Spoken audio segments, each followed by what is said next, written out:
Hoje a nossa aula vai ser sobre a farmacologia do sistema nervoso autônomo. Quando a gente fala dos agonistas do sistema nervoso simpático, nós estamos falando daquelas drogas que vão ativar o sistema nervoso simpático como os efetores endógenos. O que a gente entende por efetor endógeno? Efetor endógeno é aquela substância endógena que vai ser produzida pelo nosso organismo, vai atuar sobre os receptores do sistema nervoso simpático e vai atuá-lo. Então, essas drogas agonistas do sistema nervoso simpático, elas são também chamadas de drogas simpático-miméticas. O que quer dizer mimético? Quer dizer drogas que imitam o sistema nervoso simpático. Bom, a síntese do efetor endógeno, da noradrenalina e da adrenalina, além da dopamina, que também consegue estimular os receptores adrenérgicos, além dos receptores dopaminérgicos, ela é feita tanto no sistema nervoso central quanto perifericamente. Como ela é feita? Ela é feita a partir da tirosina. Sobre a tirosina, age a enzima tirosina hidroxilase e vai então formar a dopa. Sobre a dopa, atua uma dopa descarboxilase, um L-aminoácido aromático descarboxilase, que vai formar a dopamina. Sobre a dopamina, atua uma outra enzima, uma beta-hidroxilase, e forma a noradrenalina. Sobre a noradrenalina, atua uma outra enzima, uma N-metiltransferase, e eu tenho então a formação da epinefrina ou adrenalina. Então, tanto no sistema periférico quanto no neurônio no neurônio simpático, nós temos a formação da dopamina, da noradrenalina a partir da tirosina, tá certo? Então, a tirosina é um dos aminoácidos, é uma substância necessária para a formação da noradrenalina e da adrenalina. No sistema nervoso periférico, ou no sistema nervoso central, ela é formada lá no neurônio pré-sináptico. No sistema periférico, ela é formada na suprarrenal ou adrenal, tá? Então, quando a gente fala das drogas que atuam sobre o sistema nervoso simpático, são drogas que vão reproduzir os efeitos da estimulação simpática. Isso as drogas agonistas. Bom, então vamos pensar qual que é a sinonímia ou como a gente pode ver essas drogas que são agonistas do sistema nervoso simpático no livro, para procurar no livro de farmacologia, nos livros que abordam as drogas que atuam sobre os sistemas biológicos. A gente vai ter a terminologia agonistas adrenérgicos, simpático-miméticos ou somente adrenérgicos. Por que a gente chama essas drogas de adrenérgicas? Porque elas atuam sobre os receptores do simpático, que são denominados de receptores adrenérgicos, tá? Então, o conceito de drogas simpático-miméticas são aquelas capazes de reproduzir os efeitos decorrentes da estimulação do simpático. Elas são, então, classificadas em 3 tipos: as drogas de ação direta, as drogas de ação indireta e as drogas de ação mista. Então, nós temos a divisão das drogas agonistas do sistema nervoso simpático, também chamadas de simpático-miméticas, em drogas de ação direta, indireta ou mistas, que não está aqui. Bom, quando a gente fala das drogas de ação direta, o que são essas drogas de ação direta? São aquelas que vão atuar diretamente sobre os receptores adrenérgicos. Quais são os receptores adrenérgicos? São os receptores do tipo alfa e do tipo beta. Os receptores do tipo alfa, a gente tem 2 tipos, alfa 1 e alfa 2, E dos receptores do tipo beta, a gente tem 3 tipos de receptor. O receptor beta 1, beta 2 e beta 3. Beta 3 é um receptor que não tem ainda medicação no mercado para ele. Então, nós vamos falar mais das drogas que atuam sobre os receptores alfa 1 e 2 e sobre os receptores beta 1 e beta 2. Já as drogas de ação indireta, elas não vão atuar sobre o receptor adrenérgico. Elas vão fazer o quê? Elas vão reforçar a ação da noradrenalina endógena, ou seja, do agonista endógeno. Como que elas podem fazer isso? De 3 formas. Elas podem promover a liberação sináptica de noradrenalina, então elas podem estimular a liberação de noradrenalina. Elas podem aumentar os níveis de noradrenalina através da inibição do sistema de recaptação intraneuronal, ou podem inibir o metabolismo de noradrenalina. Se a gente voltar aqui, o que a gente vê? A gente vai ver que eu posso estimular a formação da noradrenalina, por exemplo, aumentando os níveis de tirosina, de dopamina, ou seja, dos precursores. Eu posso inibir o sistema de recaptação, porque depois que a noradrenalina está na fenda, ela vai ser recaptada para o neurônio pré-sináptico, ela vai se difundir ou então ser metabolizada. Então, para aumentar os níveis dela aqui, eu posso inibir esse sistema de recaptação, não deixando com que ela volte para o neurônio pré-sináptico, mas mantendo ela mais tempo na fenda, ou inibir a sua metabolização. Inibindo a sua metabolização, o que eu vou ter? Eu vou ter mais noradrenalina na fenda sináptica, correto? Bom, as drogas de ação mista, elas conseguem fazer as 2 formas de ação interessante. Anteriores.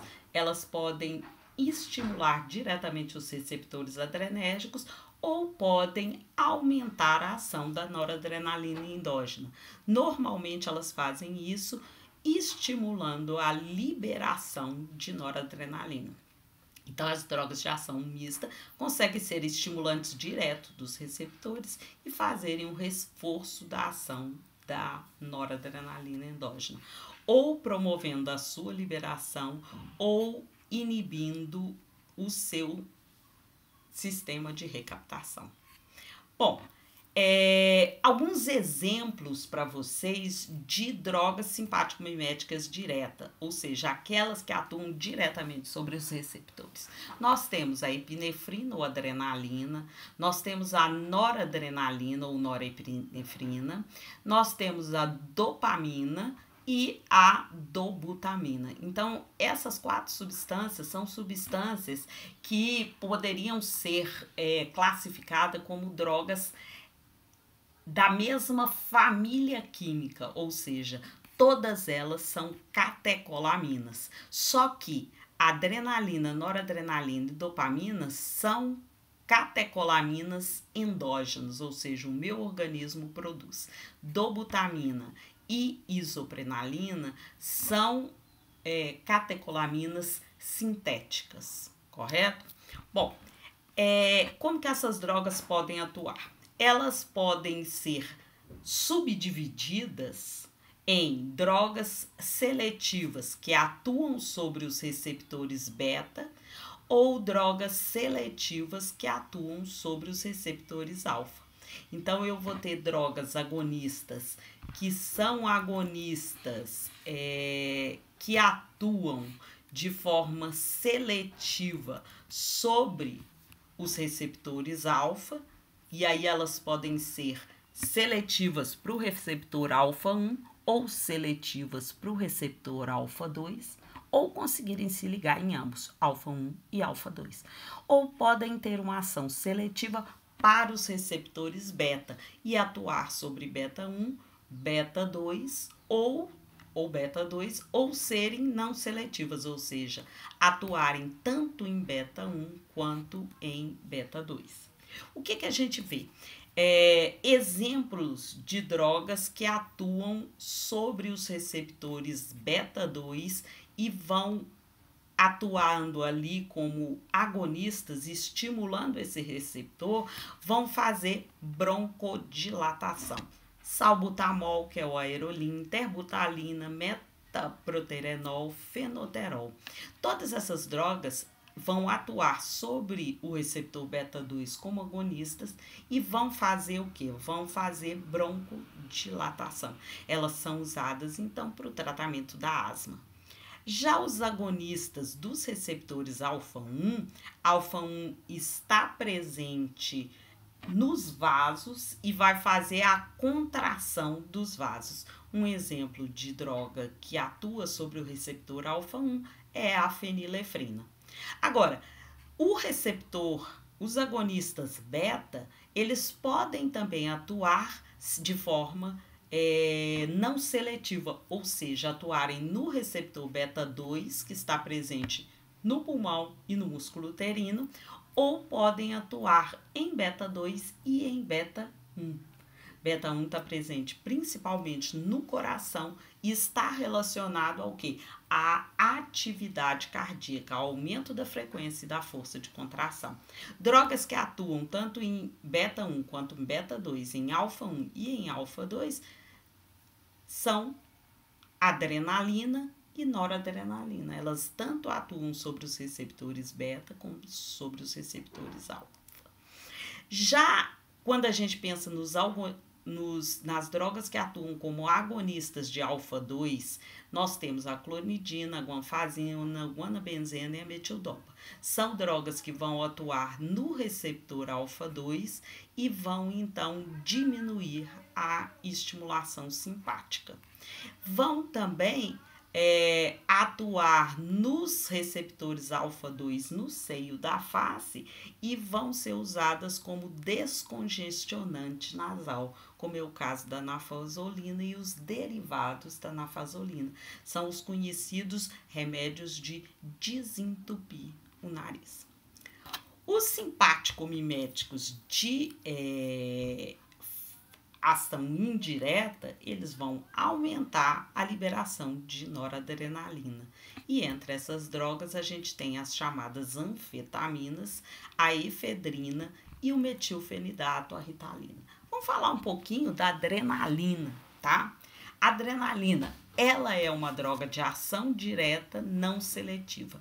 O que quer dizer ela ser não seletiva? Quer dizer que ela vai atuar nos receptores alfa e nos receptores beta, tanto em alfa 1 quanto em alfa 2, em beta 1 e em beta 2. Então, no coração, qual receptor que a gente tem? O receptor beta 1. O que ela vai fazer? Ela vai aumentar a frequência, a força de contração e a atividade elétrica do coração.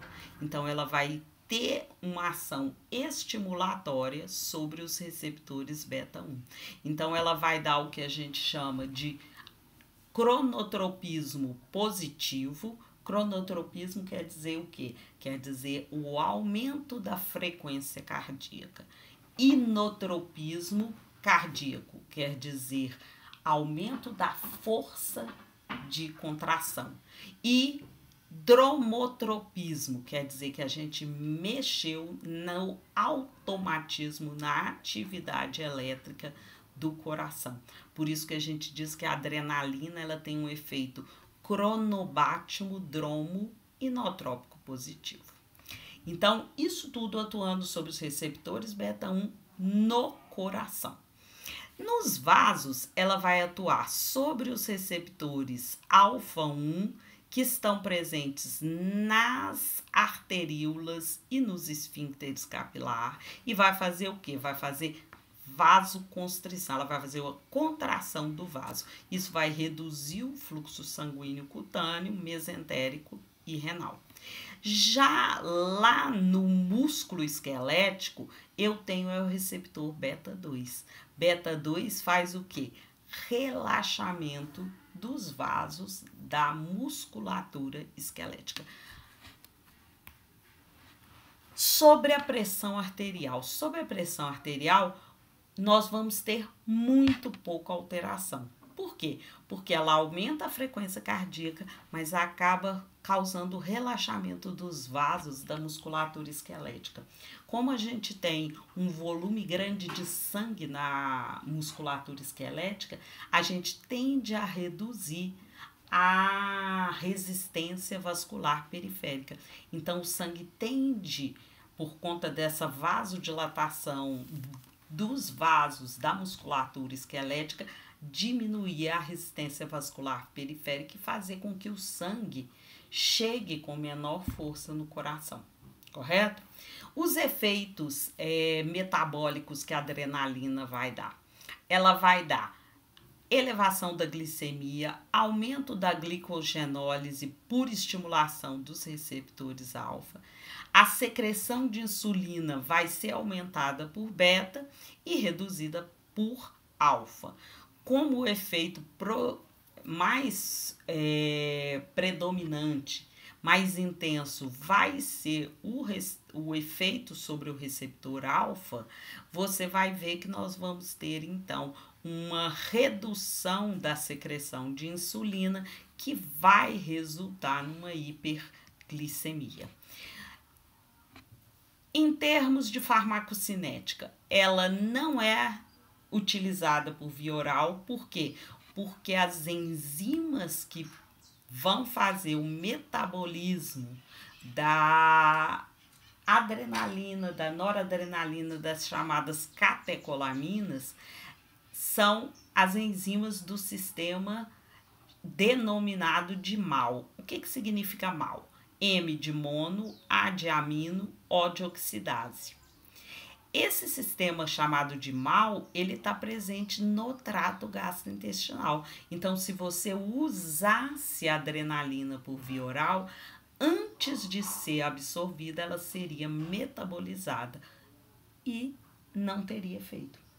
Já o outro sistema que faz a metabolização da adrenalina, da noradrenalina, das chamadas catecolaminas, é o sistema da CONT. O que significa CONT? Catecol, O, metiltransferase. O que essa enzima faz e aonde ela está presente? Ela, como a MAO, está presente na mucosa do trato gastrointestinal. Por isso, a gente não usa adrenalina nem noradrenalina por via oral. Por quê? Antes de ser absorvida, elas já seriam metabolizadas. Bom, esses sistemas enzimáticos, tanto da MAO quanto da CONT, eles não só estão presentes no trato gastrointestinal, como estão presentes também lá no sistema nervoso central. Como que a gente usa, então, a adrenalina? A gente usa ela por via chamada parenteral. O que é via parenteral ou parenteral? É aquela via que não passa pelo sistema entérico, não passa pelo trato gastrointestinal. Então, a gente usa normalmente por via subcutânea, por via intramuscular ou por via endovenosa. A metabolização delas, então, vai acontecer no estômago, no intestino, no fígado, e seus metabólitos vão ser excretados na urina. Quais são os usos clínicos que a gente tem da adrenalina? Ela é usada na parada cardíaca, tanto por via intravenosa como por via intracardíaca. Ela é utilizada em reações alérgicas graves, e aí em alguns casos a gente precisa utilizar inclusive ela por via endovenosa, e no caso de reação alérgica, broncoespasmo, ela é usada por via subcutânea, tanto que aquelas pessoas que são muito alérgicas, muitas vezes elas têm uma ampolinha de adrenalina e uma seringa de insulina para caso estejam expostos a um alérgeno no ambiente, elas possam então fazer a utilização por via subcutânea da injeção de adrenalina. Isso vai impedir que elas tenham o broncoespasmo e tenham então aquela broncoconstrição e o edema de glote, que é o que mata o paciente no caso de um choque anafilático. As reações adversas, quando a gente pensa na utilização da adrenalina em choque anafilático, em broncoespasmo, em reação alérgica grave, vão ser principalmente os efeitos no coração, que são tremores, taquicardia ou palpitação, arritmia cardíaca e também o aumento da pressão arterial. Já a noradrenalina, que é outra substância, droga de ação direta, não é, sobre os receptores adrenérgicos, a adrenalina também vai estimular tanto os receptores alfa quanto beta. Só que uma das características da noradrenalina é que ela tem uma atividade muito baixa em relação aos receptores beta 2 adrenérgico. Lembra que eu falei com vocês que beta 2 é o receptor que está no pulmão? Então, ela não vai atuar sobre o pulmão fazendo broncodilatação. Bom, o que ela vai fazer no coração? No coração, ela vai aumentar a frequência cardíaca, vai aumentar a força de contração, vai aumentar, então, a resistência vascular periférica por atuar nos receptores alfa e vai aumentar a pressão arterial. Por que ela, diferente da noradrenalina, ela aumenta a pressão arterial, a noradrenalina, e a adrenalina não aumenta? Porque a adrenalina tem ação em beta 2 e beta 2 está nos vasos da musculatura esquelética.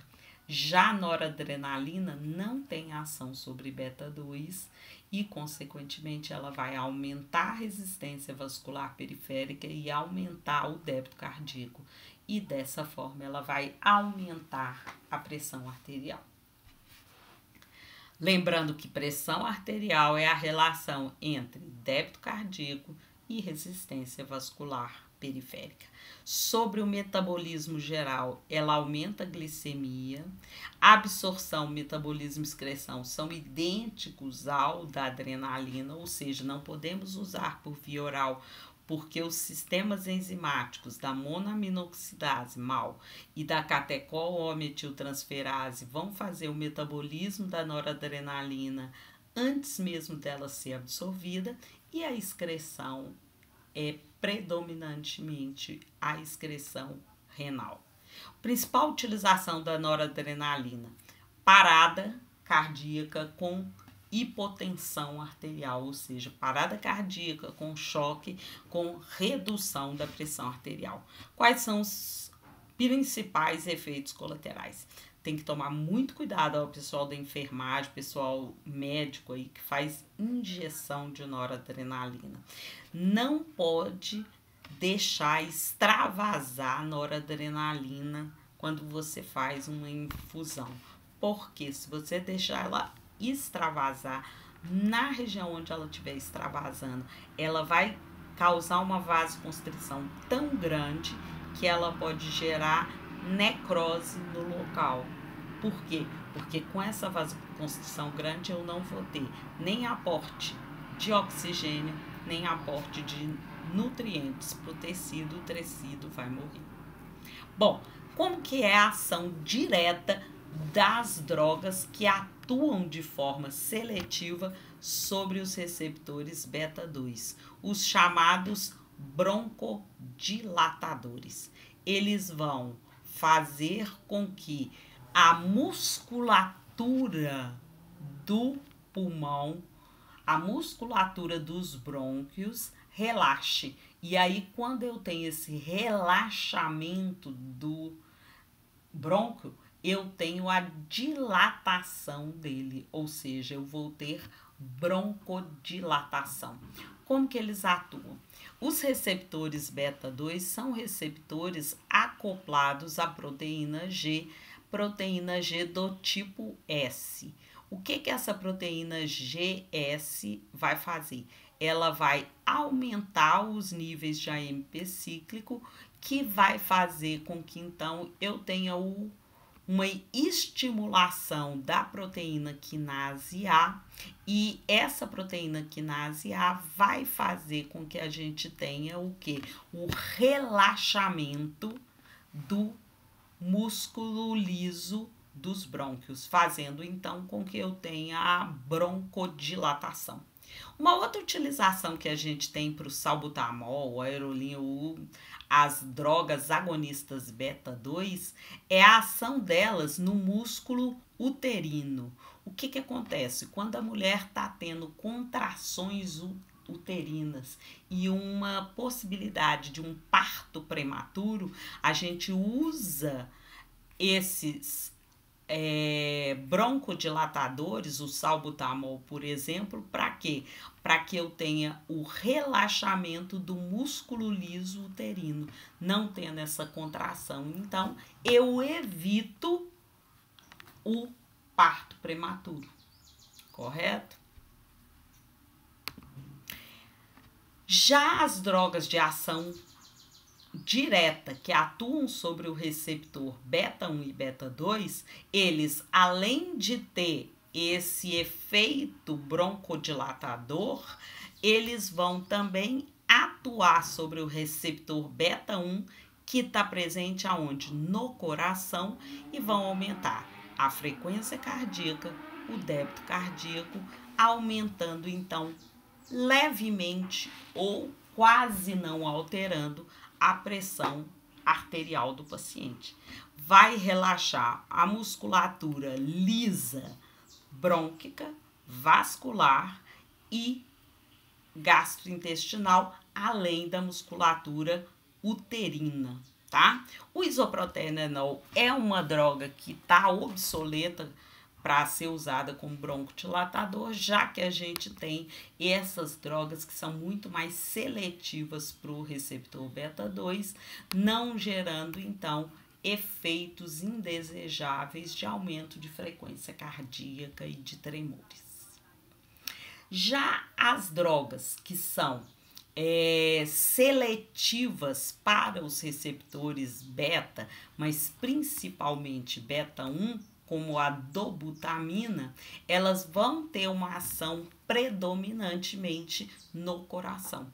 Então, a dobutamina é uma droga utilizada para paciente pós-infarto e paciente, às vezes, que teve uma parada cardíaca, para fazer o quê? Para aumentar o efeito de frequência cardíaca e de força de contração. Ela atua também no receptor beta-2. Então, ela vai causar uma redução na pressão arterial do paciente, tá? A dobutamina, ela é usada na insuficiência cardíaca crônica de baixo débito, na falência ventricular e no infarto agudo do miocárdio, como eu tinha dito para vocês, quando o paciente infarta. Aqui, para vocês verem, lembra que eu falei que o sistema de metabolização, a MAL e a CONT, elas estão presentes tanto lá no trato gastrointestinal quanto no sistema nervoso central? Então, aqui você vê no neurônio pré-sináptico a MAL. Aqui a gente deveria ter um desenho da CONT, tá? Porque ela está presente no neurônio pós-sináptico. Então, aqui é o neurônio pré-sináptico. Aqui nós temos a fenda sináptica e aqui nós temos o neurônio pós-sináptico, tá certo? Bom, os fármacos, então, de ação direta, que são aqueles que vão atuar diretamente nos receptores, ou seja, eles se ligam aos receptores e estimulam os receptores, nós vamos fechar agora essa parte das drogas agonistas diretas, que eu já mostrei para vocês, e vamos falar agora das drogas de ação indireta. Como que as drogas de ação indireta fazem? Elas podem promover um aumento na liberação de noradrenalina, então elas podem aumentar a liberação de noradrenalina na fenda, elas podem estimular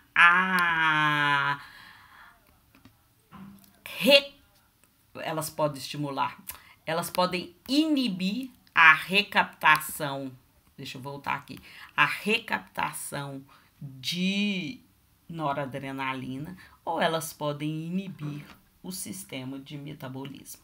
Então, eu posso ter um estímulo para a liberação de noradrenalina, mais noradrenalina na fenda, eu estou aumentando a atividade do simpático. Eu posso inibir esse sistema, que a gente chama de transporte neuronal de noradrenalina, tá? NET, e posso também inibir o metabolismo. Então, nós vamos ver esses tipos de fármacos de ação indireta. Então, os fármacos de ação indireta que vão atuar promovendo a liberação da noradrenalina, uma dessas drogas são as chamadas anfetaminas, tá certo? Que era muito conhecida alguns anos atrás como ribite, aquelas drogas que os motoristas de caminhão, de ônibus, que faziam viagens à noite, estudantes, utilizavam para se manter acordado. O que a anfetamina faz? A anfetamina estimula a liberação da noradrenalina, consequentemente vai aumentar os níveis de noradrenalina na fenda.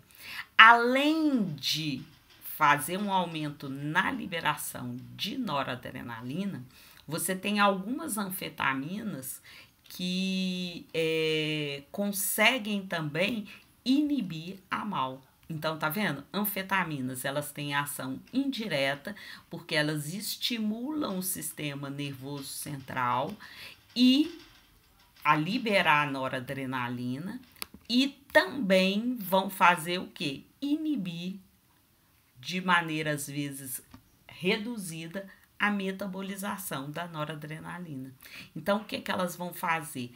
Elas vão estimular o alerta, a vigília do paciente, vão diminuir a sensação de fadiga, vão aumentar um pouco a concentração, a autoconfiança, melhorar o desempenho físico no momento em que você está sob efeito da droga. Quando acaba esse efeito, a tendência é você ter uma depressão em termos de humor e um cansaço muito grande. Por quê? Porque você normalmente teve um desempenho físico além do que você normalmente teria, tá certo? As anfetaminas normalmente são usadas por via oral, tá? E uma droga que consegue atuar como uma anfetamina é o metilfenidato, que é a chamada Ritalina, tá? Ela é um análogo estrutural da anfetamina que é utilizado para o tratamento do déficit de atenção e hiperatividade. A tiramina é uma outra substância que tem ação indireta. Só que a tiramina, ela tem uma questão, ela não é usada como medicação, mas ela tem a sua presença em alguns tipos de alimento, como vísceras de ave, queijo, peixe e vinho. E qual que é o problema da tiramina? Ela é metabolizada pela MAO. Então, ela, quando utilizada, né, quando você se alimenta com esse tipo de alimento que é rico em tiramina e você está usando drogas que inibem a MAO, você vai ter um aumento muito grande da atividade da noradrenalina. Por quê? Porque a tiramina, além de tudo, é um precursor da noradrenalina. Nós vamos ver num slide mais para frente isso. Não precisa ficar preocupado, não. Então, olha, fármacos de ação indireta, além dos que vão estimular a liberação de noradrenalina, como a gente viu as anfetaminas, eu ainda tenho aquelas drogas que podem inibir o quê? O sistema de recaptação de noradrenalina. O que é esse sistema de recaptação? Ele é uma proteína transmembrana que vai fazer com que a noradrenalina que está na fenda, tá, volte para o neurônio pré-sináptico. Então, uma das drogas que fazem a inibição do sistema intraneuronal de transporte ou de recaptação de noradrenalina é a cocaína. Por isso a cocaína causa euforia, agitação, vigília, tá? No paciente. Por quê? Porque ela aumenta os níveis de noradrenalina no sistema nervoso central. Vai também aumentar o quê? A frequência cardíaca, vai gerar taquicardia e aumentar a pressão arterial do paciente. Olha a tiramina aqui, lembra que eu falei com vocês que a tiramina ela está presente em alimentos e ela é degradada pela MAO? Então a tiramina ela é degradada pela MAO.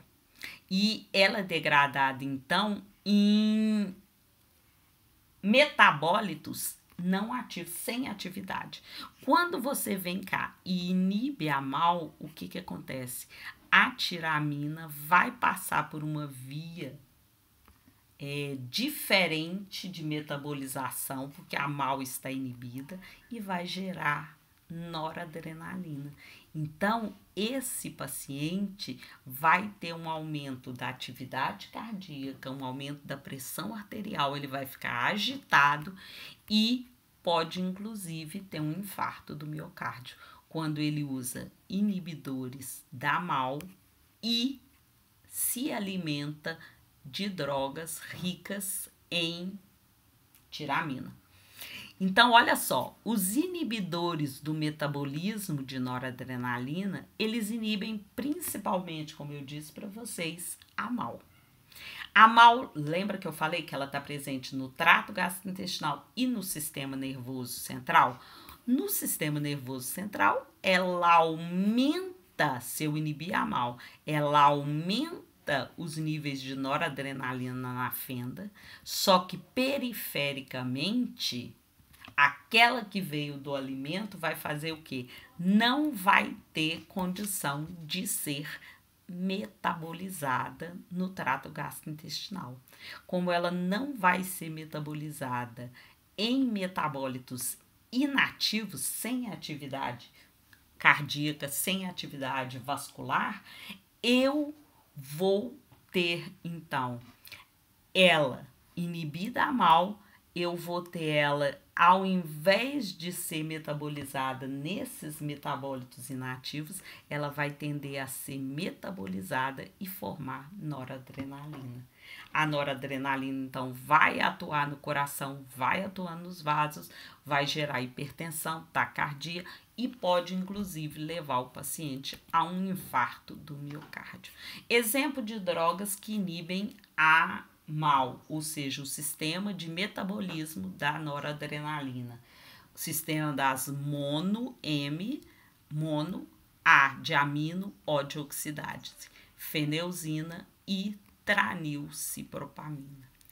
Agora vamos falar, para finalizar, a parte de agonistas do sistema nervoso simpático sobre as drogas de ação mista. Como que as drogas de ação mista atuam? Elas conseguem atuar diretamente sobre o receptor alfa e beta, estimulando esses receptores e fazem, além disso, o reforço da ação da noradrenalina, ou seja, muitas delas vão fazer o quê? Vão fazer com que haja liberação de noradrenalina. Um exemplo disso é a efedrina. A efedrina ela já não é mais vista em medicações como ela era vista há uns 20, 30 anos atrás. Hoje o que a gente vê nos medicamentos é a pseudoefedrina, mas você compra efedrina e o pessoal nas academias usam muito a efedrina para melhorar a performance física deles. O que a efedrina tem de vantagem em relação às anfetaminas? Primeiro, ela é resistente à MAO, ou seja, ela pode ser usada por via oral e ela tem uma ação, olha aqui, 10 vezes maior do que a ação da adrenalina. Então, olha só, ela vai estimular o receptor alfa e beta e vai estimular a liberação de noradrenalina. Agora, você já pensou o que isso pode gerar no indivíduo que está usando a efedrina? Ela pode gerar efeitos cardiovasculares graves, tá? Como aumento grande da pressão arterial, aumento da frequência e da força de contração, pode gerar o quê? Um infarto ou um acidente vascular encefálico, tá? No receptor beta 2, ela vai fazer broncodilatação. Então, esses medicamentos à base de efedrina ou hoje de pseudoefedrina, eles são usados principalmente, sabe para quê? Para tratar gripe, para tratar resfriado. Por quê? Quando você está de resfriado, o que acontece? Você muitas vezes tem febre. A febre te deixa muito abatido, sem forças. Você tem o nariz entupido e o pulmão fazendo uma contração dos brônquios. Como essa droga atua nos receptores beta 2, o que elas vão fazer? Broncodilatação.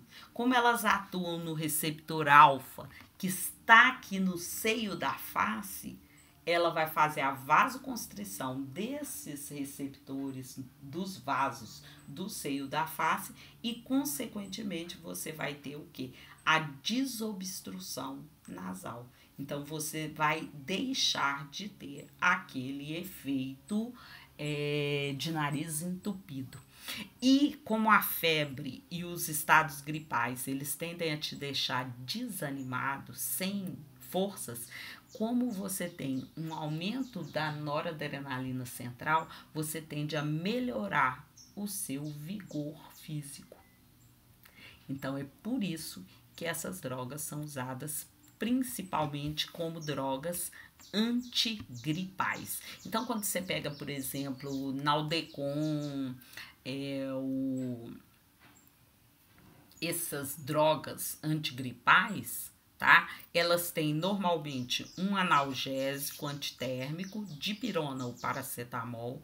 Elas têm a chamada pseudoefedrina, que são drogas que vão fazer o quê? Atuando em beta 2 vão gerar broncodilatação e atuando em alfa vão fazer o quê? Vão fazer a desobstrução nasal. Só que elas são contraindicadas para quê? Para pacientes que têm doença cardíaca. Por quê? Porque ela pode gerar no paciente um aumento da frequência cardíaca, um ataque cardíaco e um aumento da pressão arterial. Então, o que eu tinha para falar sobre os agonistas do sistema nervoso simpático é isso. Daqui a pouco nós vamos falar sobre as drogas antagonistas do sistema nervoso simpático.